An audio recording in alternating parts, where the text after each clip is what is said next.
तिकडे सोलापूर धुळे महामार्गावर बसमध्ये चोरीची घटना समोर आली आहे। चालत्या बसमध्ये धूम स्टाईल चोरी करण्यात आलेली आहे। लगेज कंपार्टमेंटमधील चोरीची घटना सीसीटीव्ही कॅमेऱ्यात देखील कैद झालेली आहे। हे दृश्य आपण पाहतो आहोत कशा प्रकारे या चोरट्यांनी गाडीवरून या बसचा पाठलाग केला आणि लगेज कंपार्टमेंट उघडून त्यातील सामान त्यांनी बाहेर फेकलं। सोलापूर धुळे महामार्गावर ही धक्कादायक घटना समोर आलेली आहे।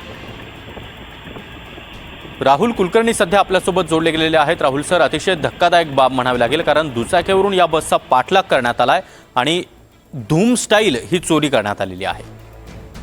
हे छत्रपती संभाजीनगरच्या पाचोड ते धाराशिवच्या एडशी दरम्यान कुठेतरी घडलेलं आहे आणि काही वर्षापासून अशा प्रकारच्या चालत्या बसमधल्या आपल्या सामानाच्या चोरीच्या घटना लोकांच्या लक्षात येत होत्या, परंतु ते कसं घडते ते माहीत नव्हतं। आता ही जी ट्रॅव्हल आहे त्याच्या सीसीटीव्ही फुटेजमध्ये हे रेकॉर्ड झालंय। बघा, 4 जणांची 4 पेक्षा जास्त लोक आहेत, तो चालत्या बसमध्ये चढतोय आणि चालत्या बसमधनं कंपार्टमेंट उघडतोय मागचं आणि त्यातनं त्यांची जेवढं काही प्रवाशाचं साहित्य तो थेट रस्त्यावरती टाकतोय आणि मग मागून येणारे लोक कलेक्ट करत जात आहेत।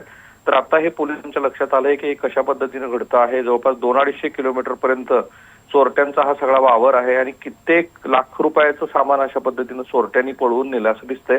आणि आता बीड असेल, धाराशिव असेल, संभाजीनगर पोलिसांनी आवाहन केलंय की अशा संदर्भातल्या चोरीच्या घटना आमच्याकडे कळवा।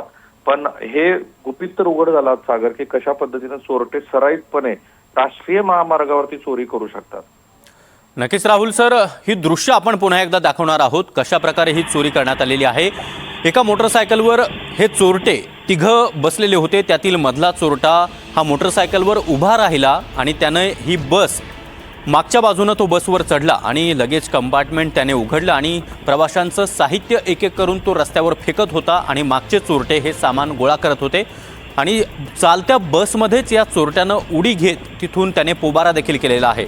ही सीसीटीव्ही मधील घटना आता समोर आलेली आहे। बसच्या मागच्या बाजूला हे सीसीटीव्ही कॅमेरा आपल्याला पाहायला मिळतोय आणि त्यातून ही धक्कादायक बाब समोर आलेली आहे। धन्यवाद राहुल सर, तुम्ही दिलेल्या या सविस्तर माहितीसाठी।